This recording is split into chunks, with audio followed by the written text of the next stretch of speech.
The year is 1347, somewhere in the rolling clay hills of Oxfordshire, England, inside a single room barely 12 feet wide, and the air is thick enough to chew.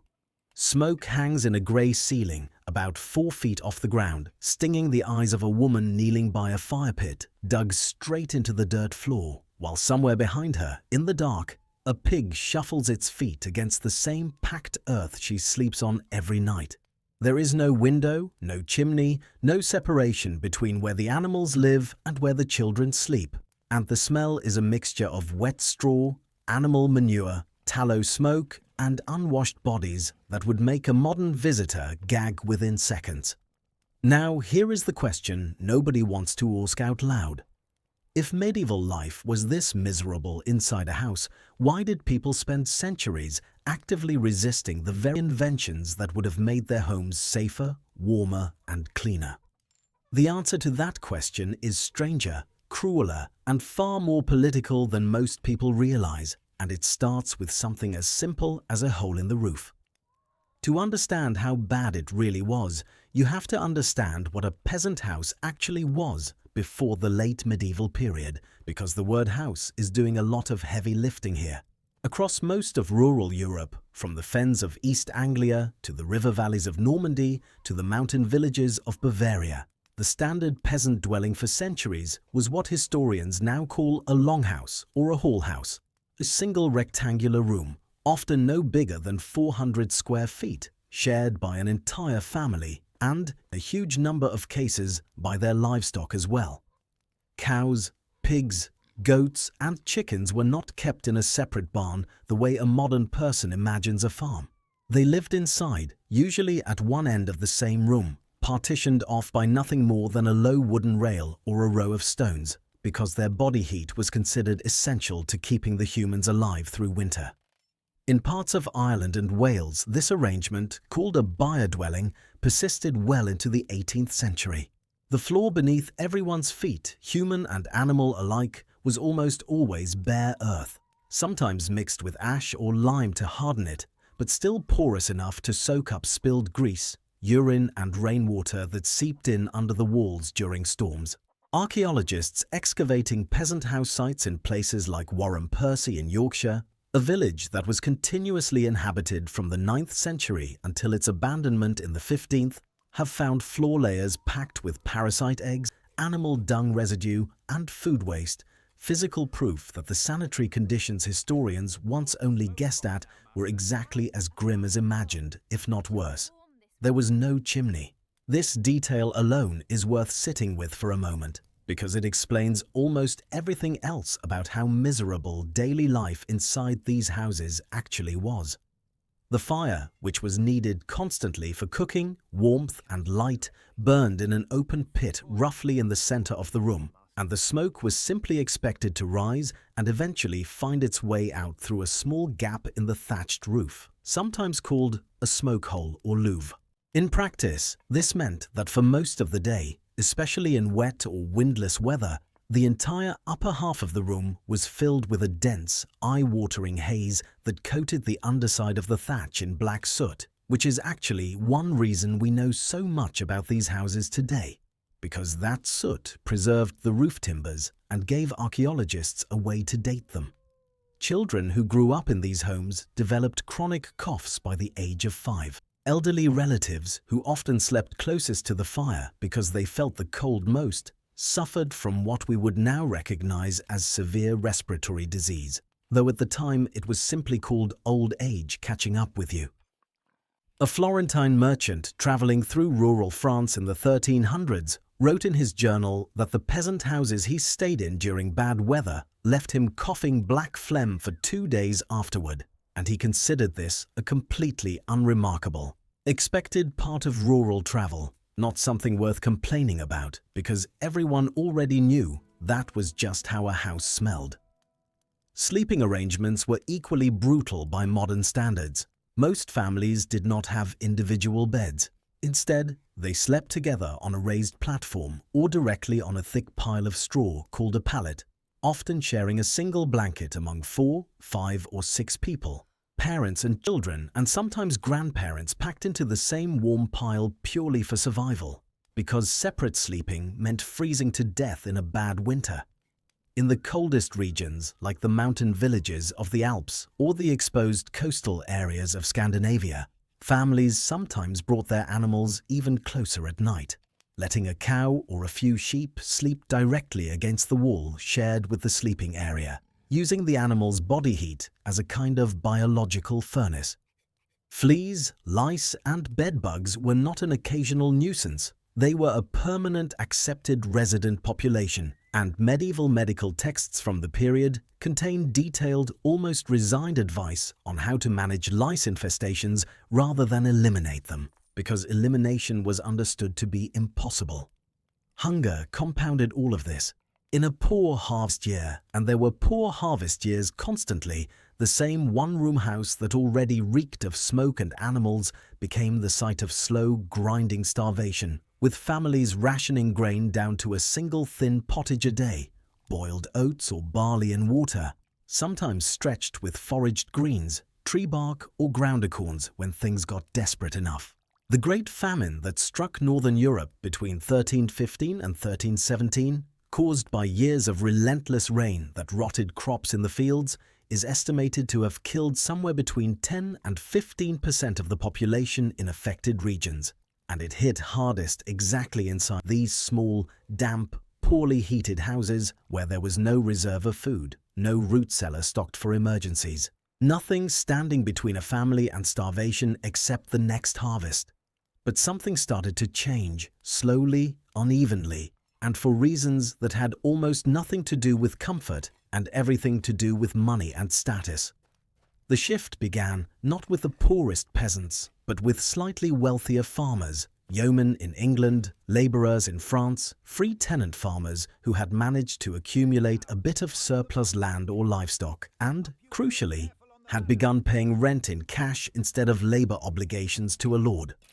Historians studying English building records call the period roughly between 1570 and 1640, the Great Rebuilding, a term coined by the historian W.G. Hoskins in the 1950s after he noticed a startling pattern in surviving farmhouse architecture across the English Midlands. During this window, an enormous number of modest rural houses was suddenly rebuilt or substantially renovated. And the single most common improvement was not a bigger room or a second story or glass windows, though those came too eventually.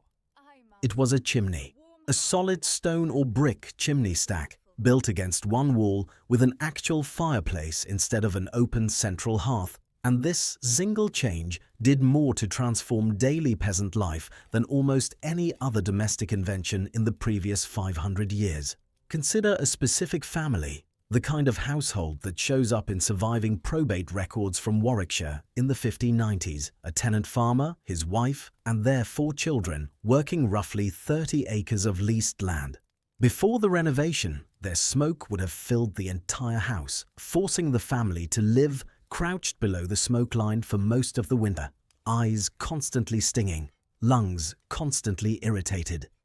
After the chimney was built, something remarkable happened that nobody had fully anticipated when they started saving up the money for the masonry work. The smoke now had somewhere specific to go, funneled up through a narrow stone flue instead of drifting loosely through the whole room, which meant the air at head height and below suddenly became breathable in a way it never had been before. And once the air was clean, families discovered they could do something that had been physically impossible for centuries. They could build a second floor.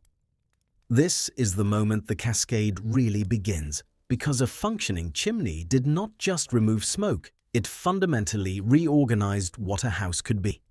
Without an open central fire spewing smoke into the rafters, builders could finally install a proper wooden ceiling and a set of stairs or a ladder leading to an upper level, creating actual separate rooms for the first time in the average rural home. Suddenly, parents could sleep apart from children. Older children could sleep apart from younger ones. A newly married couple could have privacy that simply had not existed for their grandparents.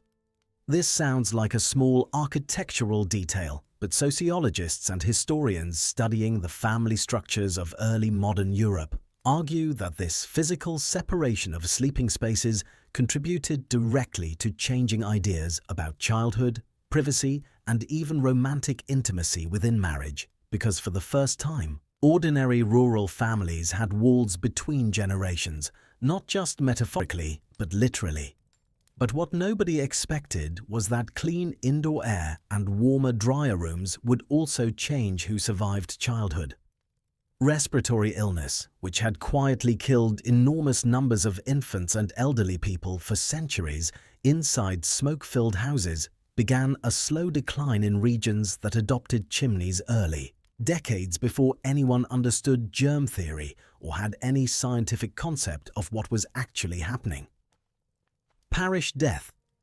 Records from parts of rural England in the early 1600s show a modest but measurable drop in infant mortality in households wealthy enough to have rebuilt with proper hearths compared to poorer neighbours still living in older smoke-filled cottages. A difference contemporaries noticed but attributed to luck or to the will of God, rather than to something as mundane as air quality. And here is where the story gets even stranger, because the same government officials who eventually noticed how widespread and valuable this chimney technology had become decided the obvious next step was to tax it. In 1662, the English Parliament, desperate for revenue after the chaos of civil war and the restoration of the monarchy, introduced what became known as the hearth tax, a direct levy of 2 shillings per year for every fireplace or chimney a household possessed. On paper, this sounds like a reasonable tax on wealth, since a house with more chimneys was presumably a wealthier house. In practice, it became one of the most hated and most evaded taxes in English history, and it hit hardest exactly among the families who had scraped together everything they had to build that first proper hearth, the very people who had just barely climbed out of smoke-filled poverty. Tax assessors, known as chimneymen, went from village to village physically counting hearths, and desperate families responded the only way they could. They started blocking up chimneys with brick, plaster, or straw right before the assessor arrived, deliberately reverting parts of their own home to something closer to the smoky, unhealthy conditions their grandparents had lived in, purely to avoid a tax bill they could not afford. Surviving court records from Cheshire and Yorkshire describe entire households caught mid-deception. Chimneys stuffed with rubble found the moment an assessor knocked too hard on a suspiciously fresh-looking patch of brickwork. Some families, unable to pay even after blocking off extra hearths, were dragged before local magistrates and had livestock, tools, or cooking pots seized in lieu of payment, pushing them right back toward the hunger and desperation that the chimney itself was supposed to help them escape. And if you think that is where the injustice ends, it does not. Because if you want to understand just how absurd this pattern became, you need to see what happened right after England finally repealed the hearth tax in 1689. Because Parliament, still desperate for money, immediately replaced it with something almost identical in spirit, but focused on a different architectural feature entirely. And it's here that the story of the peasant house takes its darkest and strangest turn yet. Before we get to that, if you're the kind of person who loves discovering how something as ordinary as a fireplace or a window quietly rewired the way entire societies lived, this channel exists exactly for stories like this. So if you want more of these deep dives into the hidden history buried inside everyday objects, hit subscribe, because the next twist in this particular story is honestly one of the strangest I've come across. The new tax, introduced in 1696, was called the window tax, and it charged households based on how many windows their house had, on the theory that window count, like chimney count, was a rough proxy for wealth.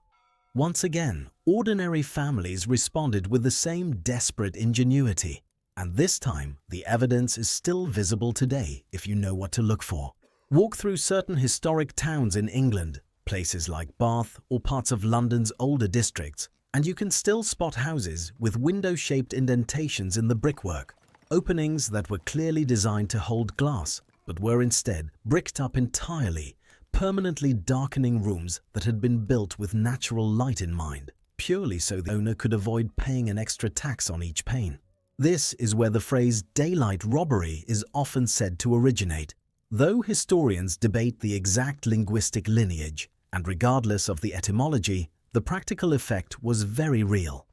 Families making just enough money to have glass windows instead of simple shuttered openings found themselves financially punished for the very improvement that had made their homes brighter, drier, and healthier, and many chose to live in artificially darkened rooms rather than pay, recreating. In a strange roundabout way, some of the gloom and poor air circulation that the original smoke-filled medieval hovel had forced on their ancestors, except this time it was a choice made purely to satisfy a tax collector rather than a limitation of technology.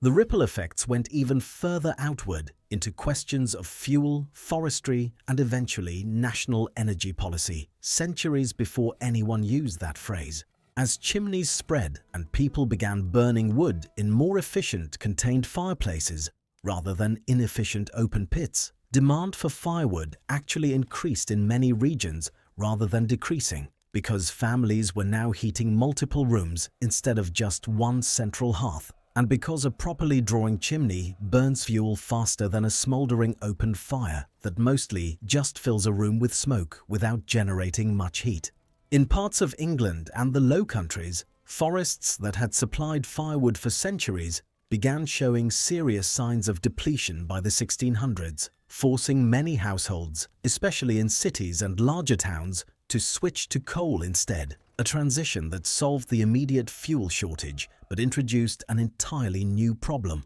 thick, sulphurous coal smoke that blanketed cities like London in the kind of dense yellow fog that would eventually become infamous by the Victorian era. Sometimes called a pea souper, so dark and choking that pedestrians occasionally walked directly into the Thames because they simply could not see the riverbank in front of them.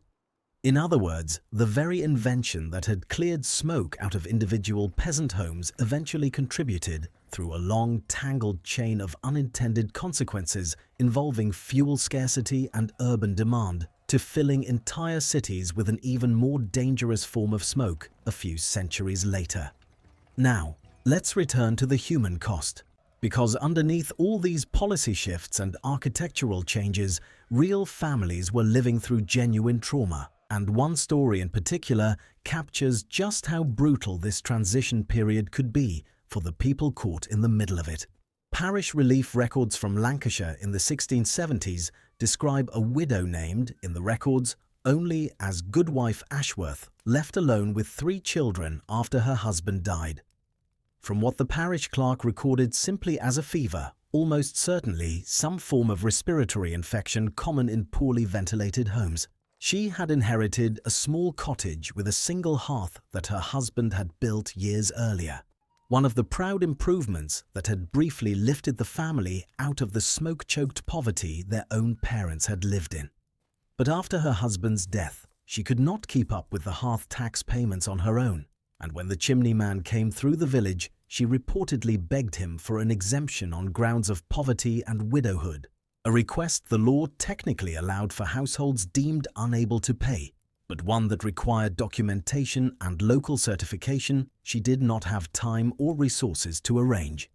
The record shows her hearth was assessed and taxed regardless, and within a year she had sold her few remaining possessions, including cooking implements, to cover the debt, effectively reducing her family's living conditions back toward the miserable, smoke-filled poverty her husband had worked his entire life to escape. Multiply. Goodwife Ashworth's story by the thousands of similar cases scattered across parish and court records throughout England and parts of continental Europe during this period, and you start to see the real human weight behind what sounds, from a distance, like a dry footnote about early modern tax policy. A house was never just a house. It was the physical, visible evidence of how close or how far a family stood from utter destitution, and every improvement made to it, every chimney, every window, every extra room, was simultaneously a genuine improvement in daily survival and a new, exposed target for taxation, jealousy, or disaster. What almost nobody realizes is that this entire pattern, technology improving daily life, just enough to make that improvement visible and therefore taxable, repeated itself across an enormous range of domestic inventions throughout European history, from ovens to soap to salt, and the peasant house sits right at the center of that pattern because it was, quite literally, the most visible marker of a family status that existed in the pre-modern world. Everyone could see your roof, your chimney, your windows from the road. Unlike hidden savings or stored grain, architecture could not be concealed easily, which made it the single easiest and most reliable thing for governments desperate for revenue to tax again and again across different countries and different centuries. France had its own version of this dynamic with the tile, a direct tax that fell disproportionately on peasant landholders and, in some regions, was assessed partly based on visible property improvements, creating a similar disincentive against building anything that looked too prosperous. In parts of the Holy Roman Empire, local rulers imposed levies specifically tied to the number of rooms or the size of a peasant dwelling. And there are recorded instances of families deliberately keeping their homes looking shabbier from the outside than their actual living conditions inside, essentially performing poverty for the benefit of visiting tax assessors while quietly enjoying whatever modest comforts they had managed to build for themselves indoors. By the time you reach the 18th century, this tangled relationship between domestic comfort and political taxation had become so deeply embedded in rural life that historians studying peasant uprisings across Europe consistently find housing-related grievances tangled up with almost every major tax revolt of the I Cinque period. The Camisard uprising in southern France in the early 1700s, though primarily religious in character, drew significant strength from rural communities already embittered by decades of crushing taxation that had made basic domestic improvements financially punishing. Similarly, English agrarian unrest throughout the 1700s regularly cited unfair taxation of hearths, windows, and property improvements as a recurring grievance, even decades after the hearth tax itself had been repealed. Because the underlying resentment, the sense that the state punished you the moment you tried to live even slightly better, had settled deep into rural cultural memory. In a strange, roundabout way, the humble chimney, an invention that started as a purely practical solution to smoke-filled rooms, ended up quietly fueling generations of political resentment against centralized taxation, resentment that would eventually feed into much larger revolutionary movements across Europe by the century's end. And underneath all of this architectural, political, and economic history, the most basic daily reality of the peasant house never fully disappeared for the poorest families, even as wealthier neighbors slowly gained chimneys, windows, and separate rooms.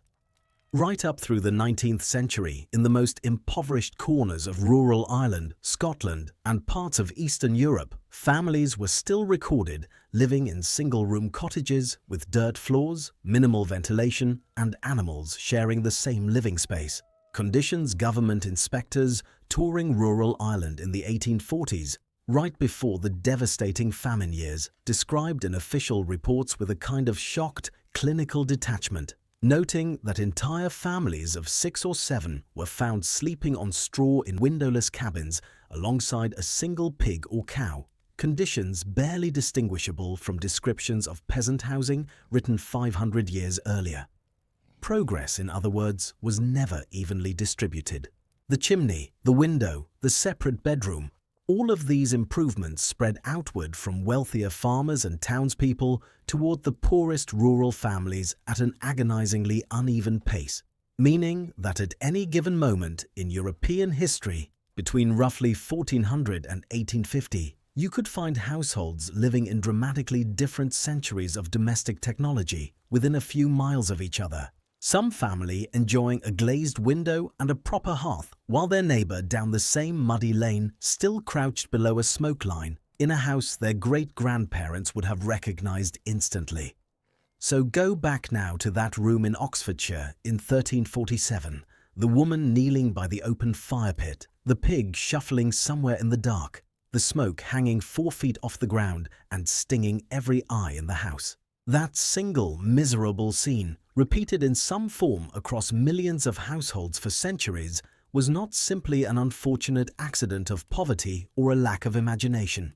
It was the direct, physical starting point of a chain of consequences that would eventually touch tax law, forestry policy, infant mortality rates, family privacy, urban air pollution, and even the language we still use today when we complain about being robbed in broad daylight. The smoke that filled that room did not just sting eyes and blacken thatch, it quietly shaped how European society would organize itself for the next 500 years. One hearth, one window, one taxed and blocked and rebuilt improvement at a time. A house that starts as nothing more than 4 walls and a hole in the roof for smoke to escape through can, if you trace its story far enough, end up explaining an entire continent's relationship with government, money, and the fragile, hard-won comfort of simply being warm and able to breathe inside your own home.